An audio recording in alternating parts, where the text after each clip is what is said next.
Jadi tantangan energi security itu sangat tinggi sebenarnya kalau melihat sistem energi penyediaan energi kita saat ini. Dan solusinya adalah mempercepat pengembangan energi terbarukan. Betul.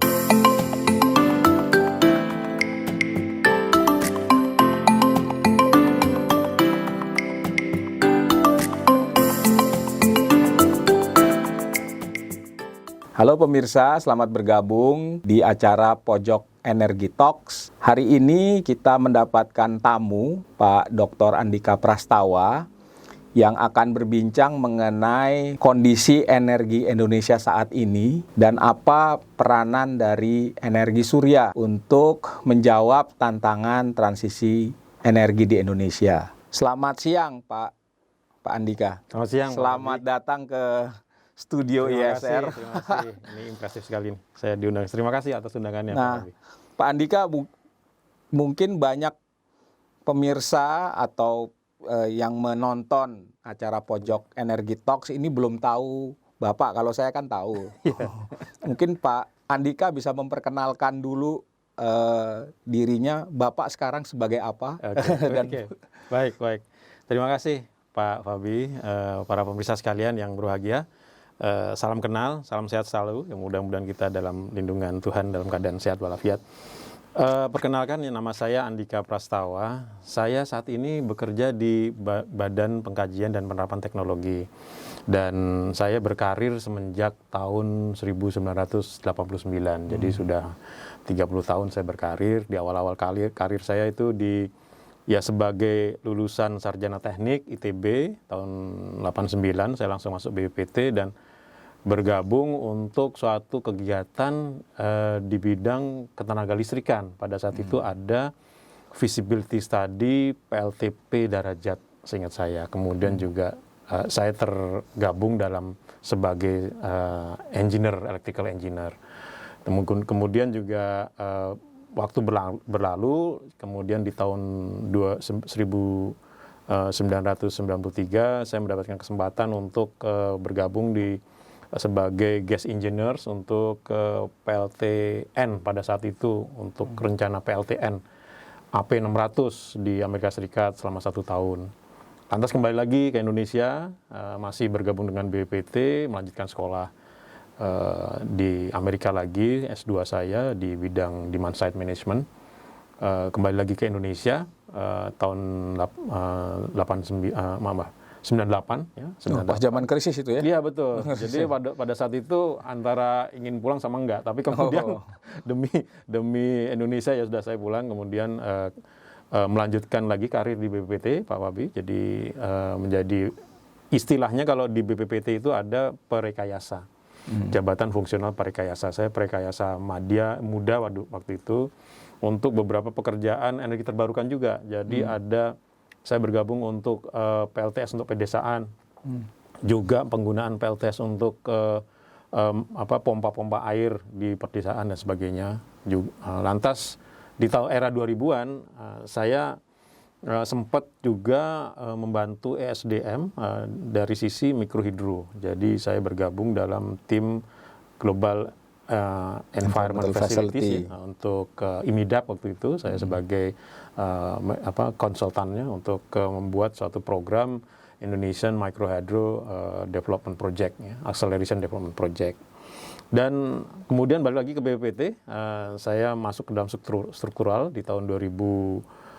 Saya dipercaya sebagai Direktur Pusat Teknologi Konversi dan Konservasi Energi.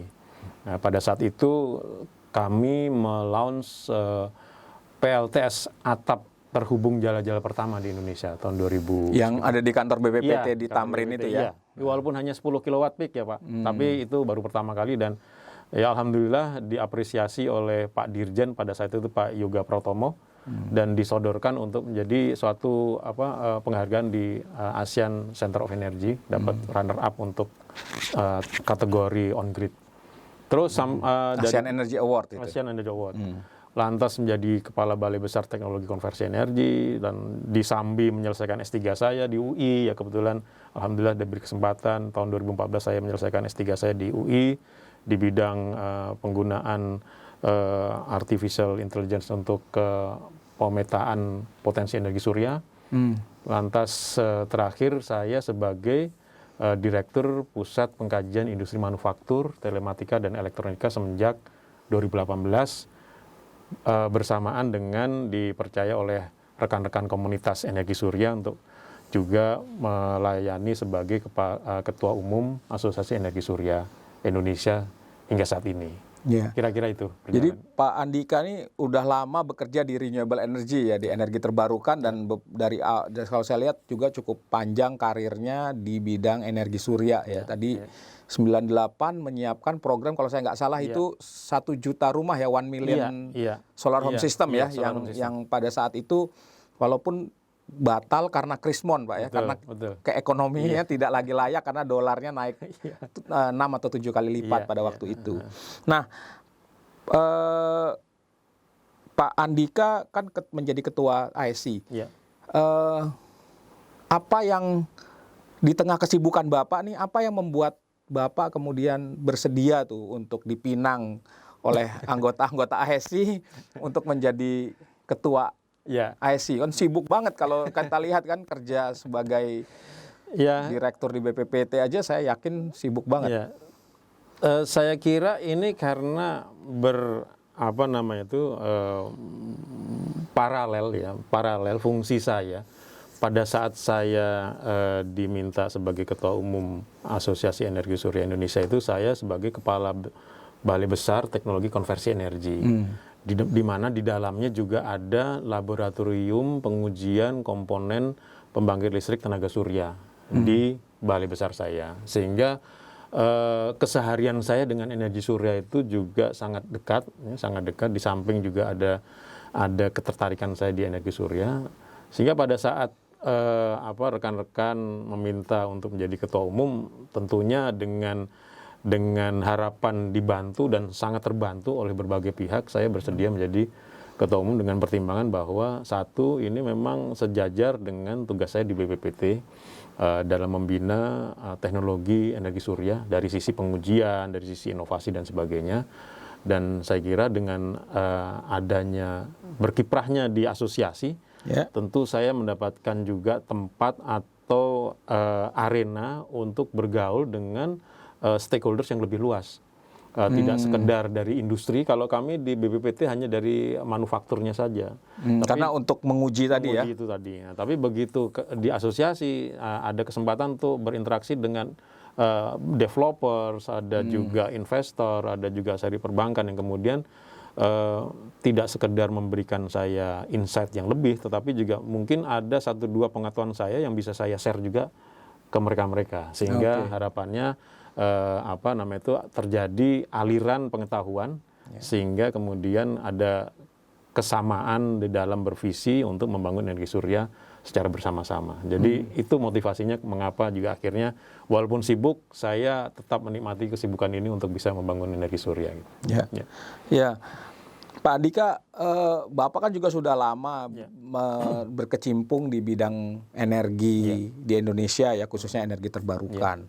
Kalau menurut Bapak, apa sih tantangan terbesar energi Indonesia saat ini? Kita nih kalau dibilang sumber energinya kaya, ya, tetapi terutama energi terbarukan, energi surya ya. Saya kira kalau Indonesia energi surya itu jauh lebih awal mengembangkan dibandingkan negara-negara lain yang ada di negara ASEAN ya.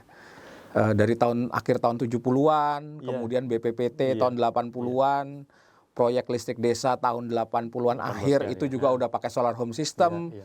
Awal 90-an keberhasilan Indonesia dengan solar home system itu jadi pembelajaran bagi banyak negara. Tapi mengapa kok seakan-akan perkembangan energi terbarukan di Indonesia, khususnya surya, kok masih menghadapi kendala, Pak? Mungkin pertama saya ingin coba tinjau dulu permasalahan apa sih yang urgent energi kita di Indonesia ini gitu ya. Kalau saya lihat di sini tentunya kan energi ini pada umumnya terbagi pada 2 hal ya, untuk sebagai bahan bakar maupun untuk sebagai kelistrikan.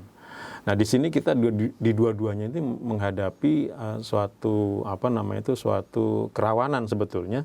Yang menjadi permasalahan adalah kerawanan ini belum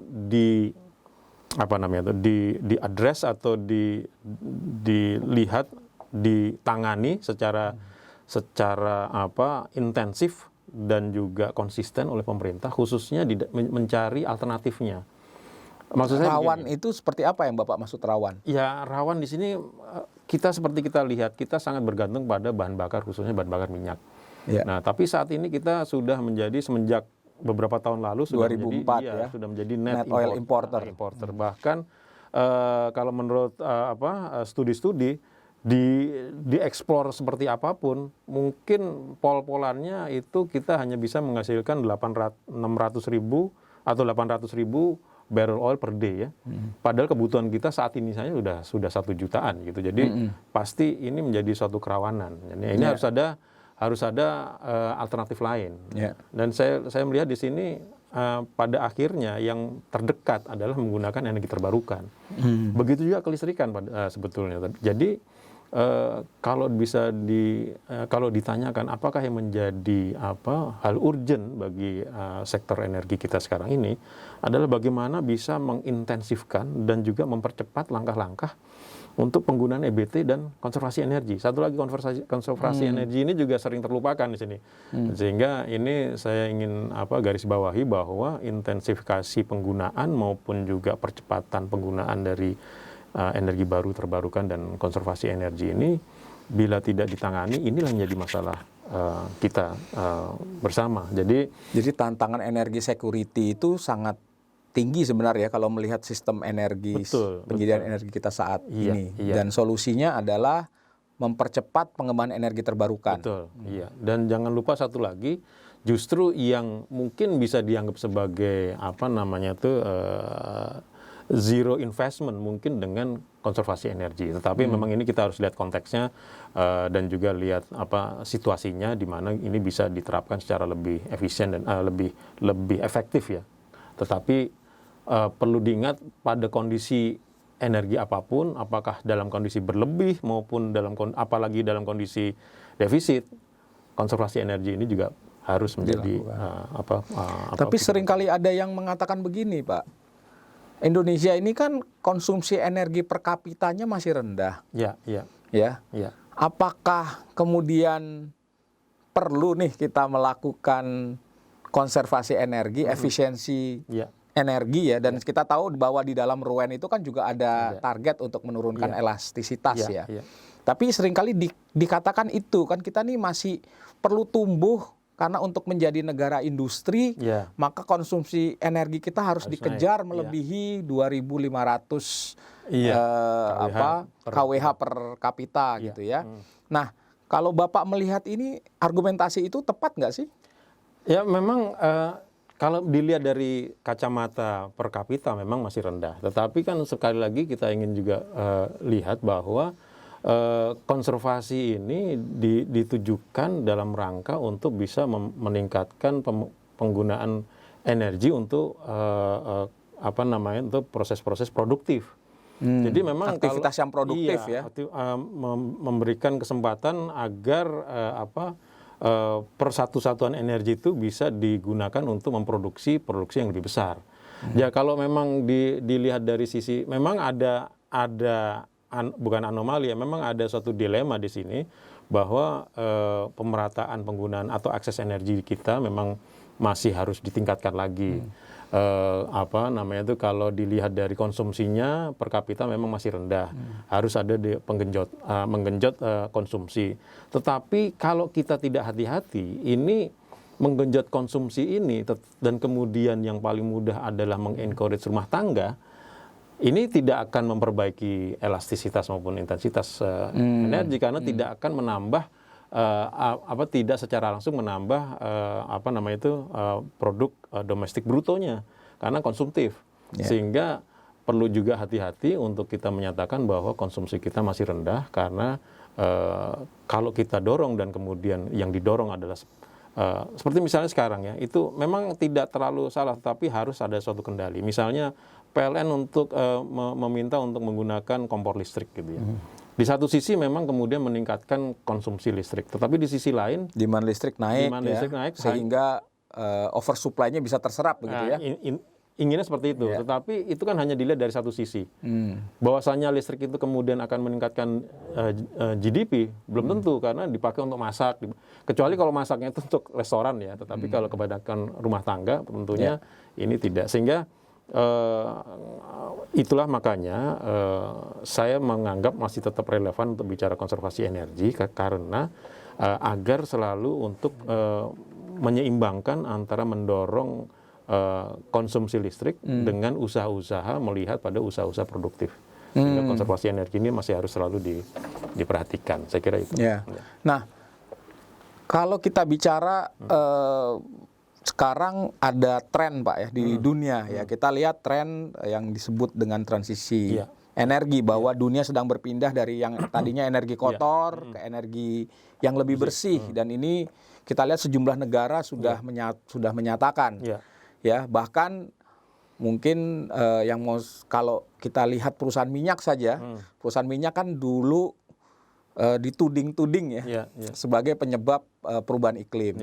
Kemudian kemudian batu bara. Nah, kita lihat menarik melihat bahwa fenomena perusahaan minyak saat ini semuanya sebagian besar ya, perusahaan minyak khususnya yang dulu dibilang Seven Sister gitu ya, sudah menyatakan kami mau melakukan transformasi menjadi karbon netral di tahun 2050. Bahkan saya baru baca pagi tadi bahwa Petronas pun perusahaan minyak Malaysia sudah menyatakan target untuk menjadi karbon netral di tahun 2050. Nah, ini kan satu proses transisi energi. Di sisi yang lain ada disrupsi teknologi, perkembangan distributed energy generation, kemudian smart grid dan lain sebagainya. Nah, kalau kita lihat dengan kebijakan atau arah kebijakan energi kita pada hari ini, apakah fenomena atau tren transisi energi itu sudah terrefleksi di dalam kebijakan dan strategi yang saat ini ada di Indonesia? Ya, memang bagi saya masih memprihatinkan, walaupun berkembang pada tren yang optimistik bagi saya. Jadi dari tataran kebijakan itu sudah mengarah ke sana semua. Seperti kita ketahui bersama di tahun 2025 kebijakan energi nasional menginginkan adanya 23% energi terbarukan. Bauran energi terbarukan. Energinya ya. Jadi di situ sudah menunjukkan bagaimana sikap pemerintah itu menuju ke dekarbonisasi atau menuju energi bersih untuk transisi energi. Namun pada perjalanannya memang kemudian perlu penguatan sinkronisasi antara kebijakan makro dengan pelaksanaan atau regulasi-regulasi mikro di dalam pelaksanaan kegiatan-kegiatannya. Di sini misalnya dengan peraturan menteri yang sekarang masih berlaku, membatasi harga jual energi terbarukan yang hanya 85% dari BPP. Ya, itu Permen SDM nomor 50 2017 ya. 50 tahun 2017 ya. Dan juga mungkin yang terbaru yang di ISI cukup populer itu Permen 49 2018 yang kemudian malah nilai tukar dari harga energi yang surplus dari rooftop itu hanya 65%. Nah, ini di atas kebijakannya sudah baik untuk mendorong energi terbarukan, tetapi di dalam pelaksanaannya ada hal-hal yang malah justru kalaupun tidak menghambat, itu tidak juga memberikan insentif dorongan untuk orang melakukan energi terbarukan. Akibatnya juga di sini transisi energi secara keseluruhan itu juga terjadi. Mungkin tidak berhenti ya, tetapi perlambatan dari lambat tumbuhnya begitu ya. Iya. Walaupun ada kebijakan tapi tumbuhnya lamban karena implementasi regulasinya itu yang tidak mempercepat. Jadi di sini yang kemudian kita di komunitas energi terbarukan memang agak prihatin ya. Walaupun akhir-akhir ini mungkin Pak Fabi juga sudah mengikuti juga. Ada langkah-langkah yang cukup baik, misalnya mendorong B30 untuk substitusi biosolar gitu ya. Ini juga meningkatkan substitusi BBM dengan bahan bakar nabati.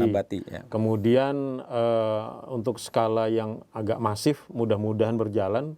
PLN juga merencanakan ada co-firing, ya, co-firing. Ya, ini co-firing ini biomasa dengan batu bara akan mensubstitusi mungkin secara langsung bisa sekedar antara 5-10% dari nilai kalor yang harusnya batu bara itu disubstitusi oleh biomasa. Itu kalau memang dilakukan secara kontinu, konsisten dan konsekuen, saya kira walaupun mungkin masih berat juga untuk mencapai target EBT 2025, tetapi saya kira gap-nya tidak akan sejauh yang kalau kita tidak melakukan itu, sehingga mungkin karena lebih baik lagi. Jadi menurut Bapak beberapa kebijakan pemerintah akhir-akhir ini cukup maju begitu ya, coba untuk menambal kelemahan dari implementasi yang dulu ada ya. Saya berharap Bapak Menteri SDM yang sekarang Pak Arifin Tasrif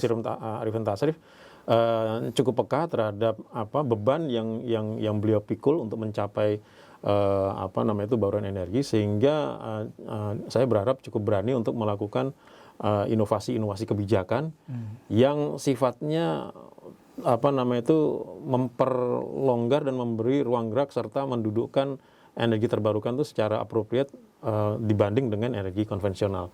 Termasuk juga rencana ada Perpres dan juga mungkin Perpres harga energi, dorongan terhadap rencana undang-undang EBT itu ya. Itu kalau saya lihat secara substansi itu semuanya sangat klop ya. Dari undang-undangnya sudah mendorong tentang energi terbarukan, termasuk bagaimana memposisikan secara harga untuk energi terbarukan. Mudah-mudahan Perpresnya juga sejalan dan bahkan juga memperkuat, mengamplifikasi dengan harga energi yang dalam tanda kutip bukan memanjakan, tetapi memberikan ruang yang lebih pantas kepada energi menginsentifikasi, incentivizing energi terbarukan, menjadikan publik itu menjadi ada rasa memiliki kepentingan dan juga mengharap kemanfaatan dari menggunakan energi terbarukan. Nah, kalau kita bicara energi terbarukan dan kalau bicara kebijakan energi Indonesia saat ini, RUEN 23%, itu ada energi surya. Energi surya itu kan kalau kita lihat di RUEN sekarang, ditargetkan atau dari alokasinya itu diharapkan menyumbang 6,5 gigawatt 6.500 megawatt pada tahun 2025. Nah, kita masih 200 megawatt nih sekarang statusnya, jadi jauh banget. Nah, padahal tadi yang kita udah bicarakan di awal, Indonesia ini termasuk leading ya untuk mengembangkan energi surya di depan. Nah, kalau dari penilaian Pak Andika, kok Indonesia nih dibandingkan negara tetangga yang baru-baru aja tuh misalnya contoh Vietnam itu kan baru ngembangkan energi terbarukan. Sekarang energi surya sekarang kapasitasnya udah 6 gigawatt, bahkan akhir tahun ini mereka bisa mencapai 10 gigawatt. Malaysia yang juga belajar dari Indonesia dan baru mengembangkan praktis di 2010-2011. Sekarang itu udah jauh lebih besar ya. Filipina, bahkan negara tetangga yang kecil, Singapura aja kapasitas suryanya lebih besar, lebih tinggi daripada kita. Nah, kenapa tuh Pak Andika? Sekali lagi ini masalah konsistensi dan kontinuitas dari dari kebijakan yang memang masih harus kita perkuat lagi. Jadi secara kontinu memang ada dari tahun ke tahun, dari kabinet ke kabinet, energi terbarukan selalu tersebut lah istilahnya, ada dalam kebijakannya. Tetapi masalah konsistensinya ini, jadi antara kontinu dan konsisten itu mungkin dua hal yang berbeda. Kontinu itu selalu ada, konsisten itu jangan sekali-sekali besar atau kecil, atau besar kecilnya ini yang kemudian yang terjadi. Saya ambil contoh tadi Pak Fabi menyampaikan di tahun 80-an itu menjadi buah bibir lah energi surya ya, karena kemudian memang menjadi terobosan bagaimana melistriki daerah-daerah terpencil ya. Itu oke. Kemudian maju, tetapi kemudian berhenti di situ, berhenti hanya pada untuk pelistrikan pedesaan. Desa yang tertinggal yang kecil. Iya, dan itu kan paling satu rumah 50 watt peak ya. Watt peak. Kita untuk mencapai 50 megawatt peak aja perlu 1 juta rumah. Jadi kan itu rentangnya besar sekali. Padahal hanya 50 megawatt waktu itu. Nah, kemudian waktu bergeser mungkin Pak Fabi ingat di era 2000-an, 2005-an itu BBN masuk. Iya, bahan bakar BBN nabati. masuk kemudian. Nah, ini kemudian Yang surya tersingkirkan lah. Belum lagi untuk mengejar mengejar elektrifikasi, sempat kemudian dieselisasi PLTD. Memang cepat PLTD. Ini semakin tertinggal lagi.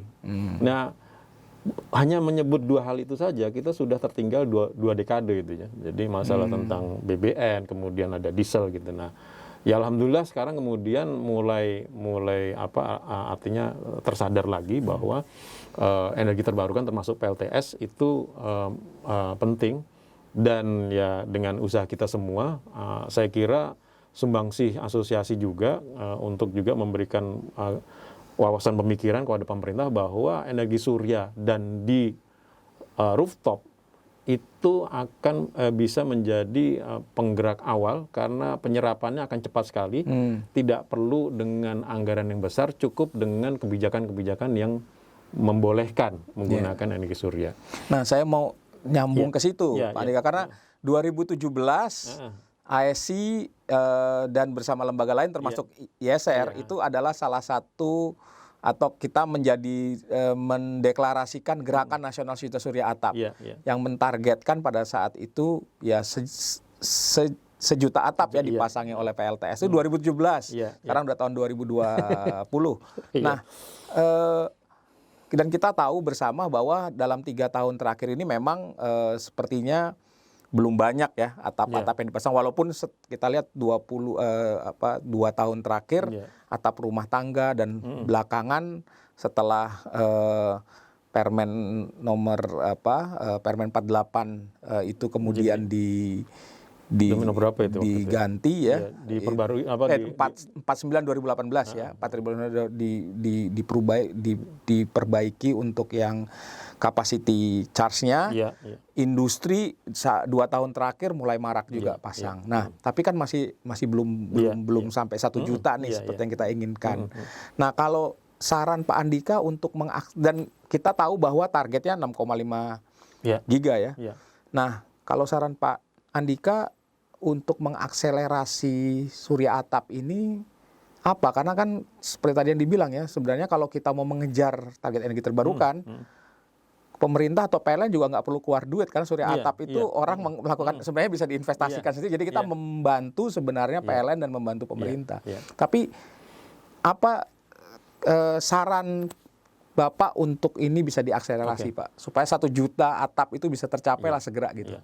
Kalau saya lihat sebelum kita masuk ke saran, kalau saya lihat apa akar permasalahan kok lambat gitu ya, itu memang sebetulnya kalau kita lihat itu yang utamanya adalah off-takers utamanya kan PLN di sini. Artinya yang terbebani dalam tanda kutip itu kan PLN. Nah, itu karena tersambung ke jaringan PLN ya, juga disambung jaringan ke PLN. Nah, itu yang kemudian tergambarkan, terpersepsikan itu adalah akan pertama mengganggu jaringan PLN, yang kedua mengurangi dari income PLN. Revenue PLN bisa kurang karena ada surya atap. Jadi ini yang harus kemudian kita atasi dulu. Kita atasi dulu dengan memberikan keyakinan atau mendorong PLN dan pemerintah untuk mencari tahu seberapa besar sih sebetulnya kalau itu memang mengganggu jaringan, dan seberapa besar sih kalau itu mengurangi revenue PLN gitu ya. Kemudian dibandingkan dengan manfaat baik secara tangible, artinya tangible itu adanya perputaran ekonomi karena ada orang masang fotovoltaik, ada perusahaan-perusahaan instalator fotovoltaik, pabrik fotovoltaik juga berjalan dan sebagainya itu, maupun keuntungan-keuntungan intangible berupa profil Indonesia menjadi lebih bagus di mata dunia karena kan Kita jadi lebih green gitu ya, energinya dari lebih hijau gitu. Lebih cepat dan nyata kelihatan, bisa dilihat oleh mata gitu. Oh, di gunung-gunung sudah ada fotovoltaik segala macam kan. Jadi artinya kalau kemudian ada keuntungan intangible yang kemudian bisa menaikkan profil Indonesia di mata dunia karena kita itu adalah green, tentunya ini akan ada kemanfaatan berikutnya.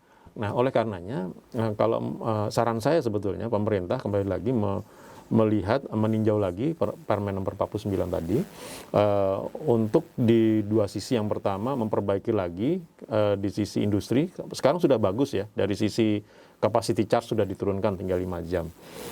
Kemudian yang masih perlu diperbaiki adalah di sisi rumah tangga. Ini yang supaya ada perbandingan 1:1.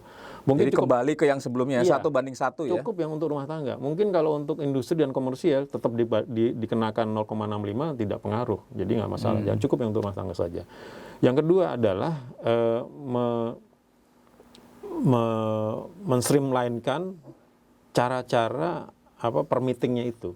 Sekarang masih perizinan untuk bisa masang itu ya. Sekarang masih terkesan bagi umum, bahkan mungkin saya sendiri, kita semua kalau memasang itu kemana sih? Terus bagaimana sih? Itu dari kami, dari kita. Yang udah pelaku ya. Iya. Di sisi PLN pun gitu. Mungkin di tingkat Pak Direktur mega proyek, beliau paham sekali. Tapi begitu turun di GM-nya, ke manajernya dan sebagainya, ini bagaimana? Ini Nah, ini jadi dua hal. Yang pertama tadi adalah untuk melakukan suatu kajian yang objektif dan menyeluruh tentang pengaruh terhadap sistem maupun terhadap revenue PLN. Yang kedua, memperbaiki regulasi-regulasi termasuk juga mendorong PLN untuk membuatkan juklak yang jelas bagaimana melayani pelanggan yang ingin menggunakan PLTS atap ini. Nah, dengan dua ini katakan dalam 2021 bisa diselesaikan. 2022, 2023, 2024 mungkin kita masih punya 3 tahun. Kita bisa berkembang 1 tahun 200 mega, itu kita masih ya 600 mega lah. Ya walaupun nggak nyampe 1 giga, tetapi kan sekarang kita sudah punya berapa? 200 mega tambah 600 mega, mungkin kita sudah bisa mendekati 1 giga. Ya walaupun ada lagging time sebanyak 2 tahun. Kita kehilangan 2018, 2019. Jadi ya apa boleh buat, itu sudah terjadi. Kita yang ke depan ini kalau ingin mempercepat 2021 harus dibereskan hal-hal yang saya sebutkan tadi itu untuk bisa mencapai memperkecil gap yang sudah terjadi ini. Mungkin itu. Ya, kalau studi ISR sendiri memang melihat kalau ingin mencapai target 23% untuk pembangkit listrik saja, maka kita harus tambah dalam 5 tahun mendatang itu 15 gigawatt. Ya, 15 gigawatt dan artinya kalau dibagi rata-rata kan 2 sampai 3 gigawatt per tahun. Nah, tentunya kalau 2 sampai 3 gigawatt ini dari jenis pembangkit-pembangkit yang besar, mungkin lebih susah untuk mencapainya. Kenapa? Karena ya untuk proyek besar pasti ada masa persiapan, studi kelayakan dan lain-lain. Tapi kami melihat memang ada potensi PLTS ya. Andai kata PLTS bisa mencapai 1 gigawatt setiap tahun, maka sebenarnya 4-5 tahun ke depan kita bisa nambah dan target RUEN bisa paling tidak bisa terpenuhi dan kita bisa berkontribusi. Karena PLTS kan memang bisa dipasang dengan cepat, modular dan lain sebagainya. Tadi Pak Andika bilang perlu kebijakan yang memberikan relaksasi, memberikan ruang ya. Nah, yang sekarang itu net meteringnya 1:0,65, hanya 65%. Nah, ini kalau saya nggak salah dulu itu yang diterapkan oleh Malaysia, ya. Tapi kemudian begitu Indonesia keluar dengan Permen 49 itu, nggak lama kemudian Malaysia ganti 1:1, ya. Bahkan kalau kita lihat negara lain, Vietnam misalnya yang sekarang rooftopnya sudah mencapai 1,5 gigawatt, itu untuk rooftop mereka juga menggunakan feed-in tarif, ya. Jadi skala kecil juga feed-in tarif. Sementara kita disuruh investasi sendiri masyarakat, tapi dikurangi justru ya, tidak memberikan daya tarik, ya. Jadi ini memang perlu perubahan regulasi. Nah, ini saya pengen tanya, kan Pak Andika ini juga salah satu dari 16 calon anggota Dewan Energi Nasional ya 2020-2024 yang akan segera di fit and proper test oleh DPR. Dari sekian puluh calon, Bapak masuk dalam 16 besar gitu ya kira-kira. Ini sebuah pencapaian yang luar biasa. Nah, Bapak dari awal ketika daftar sudah ada bau-baunya atau akan masuk ke tahapan yang sangat di tahap akhir lah ini ya, karena setelah itu kan DPR akan memilih dari 16 nama itu dipilih 8 orang. Bapak udah mencium bau-bau bahwa akan dipilih gitu, Pak? Ya semua harapan tentunya setiap calon anggota tentunya seperti itu ya. Jadi kita punya masing-masing tuh punya misi mendaftarkan sesuatu, kita punya misinya mission accomplish itu kalau kemudian memang apa yang kita inginkan bisa tercapai. Itu memang sudah menjadi harapan. Tetapi kemudian memang kan kursinya satu, yang di tes 2 yang mesti salah satu menjadi yang jadi, yang satu lagi mungkin sebagai runner up-nya lah istilah gitu. Tapi apapun saya kira terus terang Pak Fabi, pada saat di awal-awal saya mengikuti, saya merasa mendapat suatu energi gitu ya di dalam setiap wawancara atau melakukan menjawab berbagai pertanyaan, terutama karena salah satunya adalah saya ya alhamdulillah menjadi ketua umum Asosiasi Energi Surya. Sehingga di dalam 3 tahun ini pergaulan saya di dalam bidang energi surya itu kemudian berkembang sangat cepat, kemudian informasi juga banyak saya tampung. Interaksi dengan berbagai pihak juga cukup banyak gitu ya. Ini menambah akumulasi pengalaman-pengalaman saya sebelumnya. Jadi pada saat saya apakah itu menuliskan visi atau kemudian juga menjawab pertanyaan itu memang selalu saya kedepankan dulu karena saya ketua umum Asosiasi Energi Surya. Bagaimana nilai-nilai penting energi surya. Nah, kemudian ini tidak berhenti di situ. Ini kemudian bisa menjadi inspirasi untuk energi-energi yang lain. Seperti Pak Fabi tadi disampaikan, memang PLTP sekali pukul bisa 110 megawatt. Tapi prosesnya itu kan lama sekali. Iya, lama sekali untuk panas bumi bisa sampai terbangun begitu betul. Ya. Nah, dengan PLTS gitu ya, PLTS memang kecil-kecil. 1 kW, 100 kW, tapi begitu mungkin waktunya itu hanya setengah dari dibutuhkan untuk PLTP. Mungkin sudah bisa menyamai PLTP. Ada 100 mega, bahkan mungkin lebih 100 megawatt PLTS itu terpasang ya. Bahkan itu tadi dengan regulasi yang baik, PLN maupun pemerintah mungkin tidak perlu mengeluarkan uang sepeser pun untuk bisa mendapatkan itu. Nah, dengan bekal semacam itu memang ya antara lain yang mungkin menjadi faktor mengapa saya bisa sampai tahap saat ini. Jadi memang saya sungguh di samping akumulasi pengalaman, kesempatan saya sebagai pejabat di BPPT dan juga ditambah lagi booster dengan sebagai ketua umum Asosiasi Energi Surya ini memberikan bekal saya yang alhamdulillah sampai tahap ini saya bisa di posisi ini ya. Mudah-mudahan ini bisa berlanjut terus hingga misinya tercapai dengan baik. Terima kasih Pak Deo. Kalau saya nih sebagai masyarakat ya, saya nggak ikut milih gitu ya, tapi saya masyarakat pengguna energi, saya juga bekerja di isu ini. Kalau kami sering dapat pertanyaan ya, waktu ada 16 itu, kenapa sih kok si A yang jadi, kenapa bukan si B, kenapa si C yang ada di sini bukan yang si D? Pertanyaan kepada Pak Andika, tadi Pak Andika sudah menjelaskan sedikit, tapi sebenarnya apa sih yang membuat Bapak itu layak dipilih DPR? Nah, selain tadi pengalaman dan lain-lain, ada ketua ASI dan lain-lain, tapi apa sih yang membuat Bapak ini layak mewakili berbagai unsur kepentingan? Kalau Bapak nggak salah kan di bidang teknologi ya, di unsur teknologi. Apa yang membuat Bapak layak untuk mewakili publik lah di Dewan Energi Nasional tadi? Baik. Yang pertama, saya melihat bahwa setiap kebijakan publik khususnya energi ini, pada umumnya kebijakan publik yang lain, itu memang sebaiknya harus dilandasi suatu analisis teknis ya.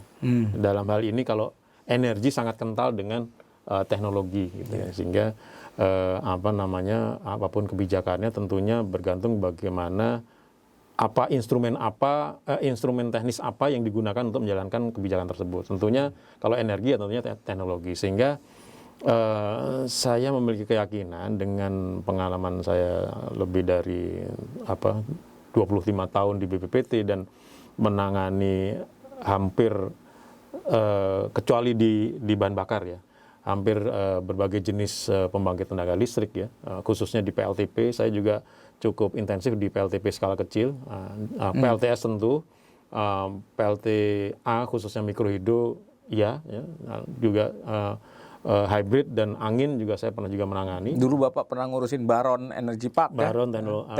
Technopark ya. Di situ ya? adalah hybrid, bagaimana mengkarakterisasi teknologi angin ya digabung dengan surya dan sebagainya. Juga PLTN, saya juga pernah tergabung di tim engineers untuk PLTN walaupun di awal-awal karir saya. Sehingga saya yakin saya dikaruniai pengalaman dan kemudian kemampuan untuk mensintesa dan menganalisis dari sisi teknologi. Apa yang kemudian appropriate bagi kebijakan energi nasional Indonesia ini untuk kemudian ke depan bisa disusun dengan lebih baik. Sehingga misalkan kelistrikan gitu ya, kelistrikan. Kita bicara tentang kelistrikan itu kan ada dua, masalah bahan bakar dan juga masalah bagaimana terpencar-pencarnya beberapa beban di luar Jawa. Nah ini perlu sentuhan atau perlu pemikiran bagaimana teknologi yang appropriate untuk bisa mengadres itu semua. Satu lagi Pak Fabi, kita tidak sekedar dituntut untuk bisa bagaimana mengutilisasi teknologi yang ada di dunia untuk kebaikan kemanfaatan kelistrikan, tetapi juga bagaimana Indonesia di sini juga bisa menumbuhkan teknologi sendiri. Dengan kata lain adalah tentang TKDN. TKDN, nah ini seringkali jadi isu nih Pak. Kita kan jangan-jangan jadi negara pengimpor teknologi katanya. Itulah mengapa saya juga berharap mungkin diberi kesempatan untuk bisa duduk di anggota Dewan Energi Nasional untuk bisa mendudukan secara proporsional bahwa TKDN itu penting tetapi juga ada proporsinya. Artinya begini, seringkali orang berpikir, wah kalau pakai nunggu produk Indonesia kapan sektor listrik kita maju gitu. Atau sebaliknya gitu, wah kalau pakai impor terus kapan sektor industri kita maju gitu. Ini sebetulnya tidak perlu terjadi sepanjang pemerintah itu punya kemauan dan kesanggupan untuk memilih dan memilah. Jadi memang memilih dan memilah. Iya, porsinya itu 100%. Kalau 100% itu diserahkan produk nasional, nggak akan bisa memang. Nah, ini harus dilihat. Tetapi produk nasional ada kemampuannya. Tapi hanya mungkin 10%, hanya 20%. Nah, itulah perlunya kejelian pemerintah. Pemerintah ini ESDM, BUMN, Kementerian Perindustrian, mungkin juga Keuangan, untuk bisa memilih sektor mana di dalam energi yang kemudian bisa ditangani oleh industri nasional dan memilah lagi jenis teknologi apa. Jangan terlalu canggih juga, tapi mungkin yang sudah bisa ditangani. Nah, ini kalau tidak diwakili oleh sosok yang pernah berkecimpung di industri, menangani secara real engineering desainnya dan juga berkecimpung di dalam studi-studinya, saya khawatir ini akan terabaikan. Jadi Bapak merasa dengan pengalaman dan kapasitas selama ini mampu mendudukkan itu secara proporsional. Insya Allah begitu. Ya, dan bermanfaat untuk energi kita gitu. Tentunya, Pak, ya? Insya Allah. Ya. Nah, pertanyaan terakhir nih Pak Andika. Ini kan Densa 2020-2024 ini kan ada mungkin pada masa-masa atau waktu yang sangat penting ya dalam rangka kita mencapai bauran energi 23% untuk energi terbarukan. Juga kalau dari penilaian kami ISR ini merupakan waktu krusial untuk Indonesia bisa melakukan transisi energi secara efektif. Karena berpindah dari energi kotor ke energi bersih itu kan strukturnya perlu dipersiapkan, penetrasi teknologi perlu dipersiapkan, dan bahkan kalau kita ingin mengembangkan energi terbarukan dengan lebih masif lagi, Ya kita tidak mungkin kalau sekarang rata-rata setiap tahun kita hanya bangun tambahan kapasitas 400 megawatt, terus tiba-tiba mau 2 gigawatt, 3 gigawatt, bahkan setelah 2030 itu dari penilaian ya, dari studi kami paling tidak 15 sampai 20 gigawatt setahun yang harus dibangun. Kan tidak mungkin dari yang 400 jadi tiba-tiba langsung 15 gigawatt itu saya kira sangat sulit ya dalam tahun. Artinya kan harus dibangun tuh secara bertahap.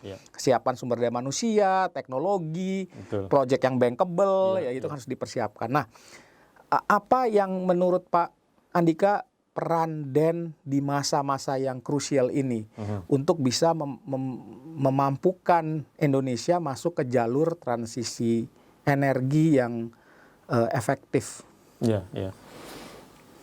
Yang pertama, sekali lagi kita mencari root permasalahannya, dan ternyata root permasalahannya akhirnya adalah koordinasi lintas sektoral. Karena energi ini kita tidak bisa bicara hanya dari sektor ESDM. Ya, ada banyak sektor ya yang terkait. Nah, banyak sektor.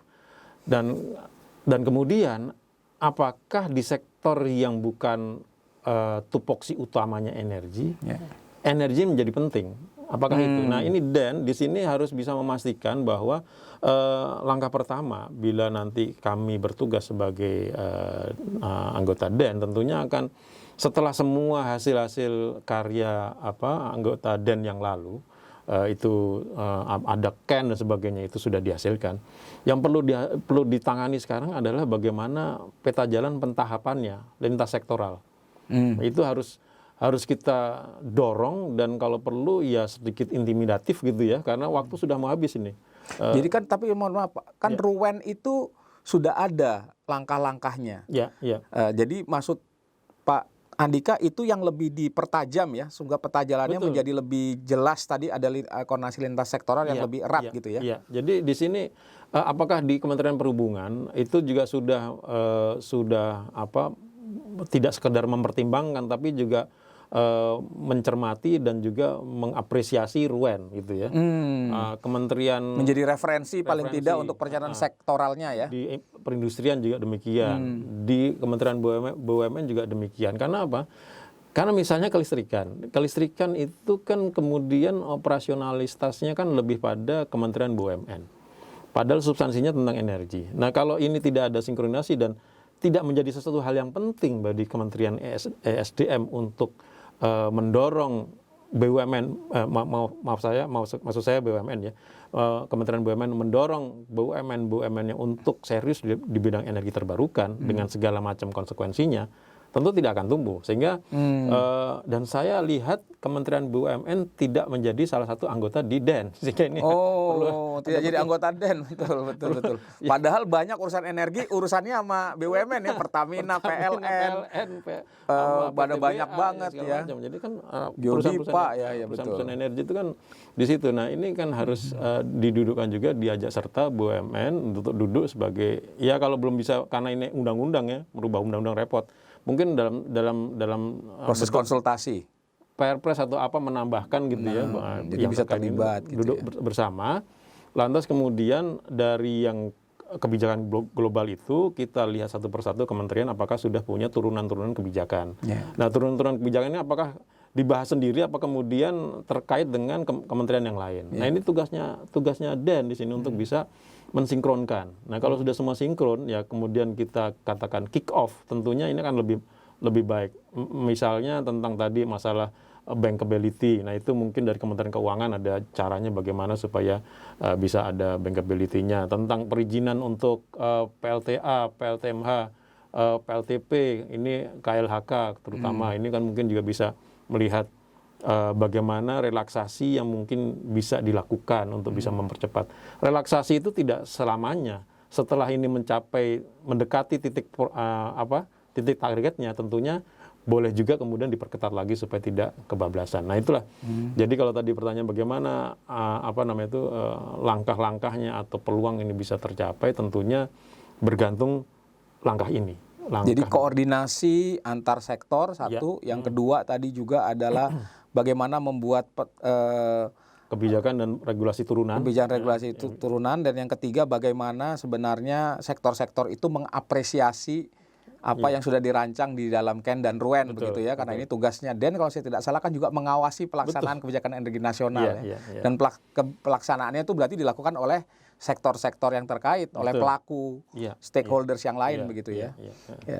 Oke, Pak Andika, karena kita sudah sampai di akhir bincang-bincang kita, pertanyaan mungkin bukan pertanyaan, harapan Bapak terhadap Indonesia menjadi mungkin untuk energi kita menjadi lebih bersih, apa Pak? Ya, saya sebetulnya menyitir negara-negara maju bagaimana mereka memvisikan energi ke depan, dan saya kira itu juga valid bagi kita, yaitu adalah dekarbonisasi, desentralisasi dan digitalisasi dari energi khususnya kelistrikan. Nah, 3 hal ini saling kait-mengkait. Di dekarbonisasi ini adalah bagaimana kita menggunakan sebanyak-banyaknya pembangkit listrik atau cara-cara yang menggunakan energi yang rendah emisi karbonnya. Nah, ini tentunya bisa juga atau kebanyakan pada saat ini menggunakan sistem yang disebut sebagai desentralisasi, karena kita menggunakan energi terbarukan, lantas juga pembangkitan itu bisa digunakan setempat dengan lebih efisien, katakan ada walaupun menggunakan fosil kita menggunakan cogeneration misalnya di satu lokasi tertentu, di pusat beban tertentu. Nah, ini kan juga akan menurunkan emisi karbon dan sebagainya. Nah, ditambah lagi satu lagi tentang digitalisasi. Nah, digitalisasi di sini ini bermanfaat di 2 sisi, baik di sisi pengelola kelistrikan maupun di sisi pengguna kelistrikan. Di sisi pengelola kelistrikan itu akan bisa melakukan pengendalian hampir atau istilahnya near real time.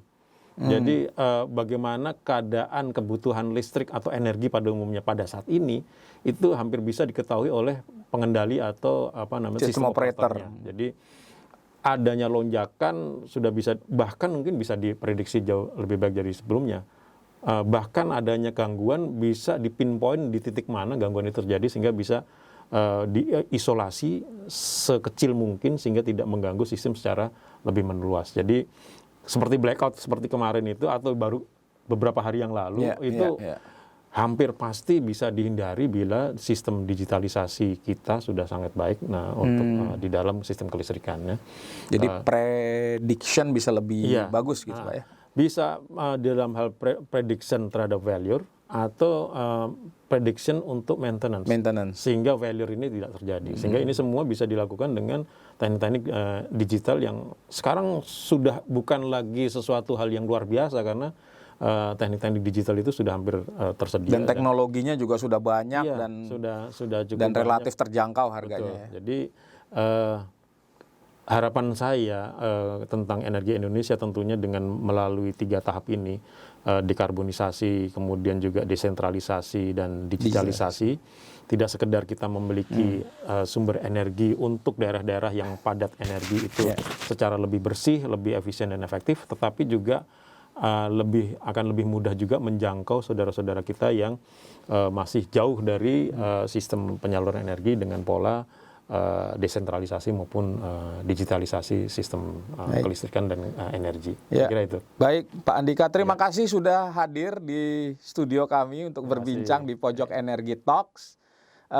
Para pemirsa, kita sudah di ujung acara kita dan saksikan terus Pojok Energi Talks di episode selanjutnya, dan kita akan bicara mengenai energi Indonesia. Jika Anda punya saran terhadap topik maupun narasumber, silakan kirimkan kepada kami usulan-usulannya dan akan kami pertimbangkan untuk menjadi episode di seri Pojok Energi Talks selanjutnya. Terima kasih, sampai bertemu di lain kesempatan. Thank you, Pak Andika.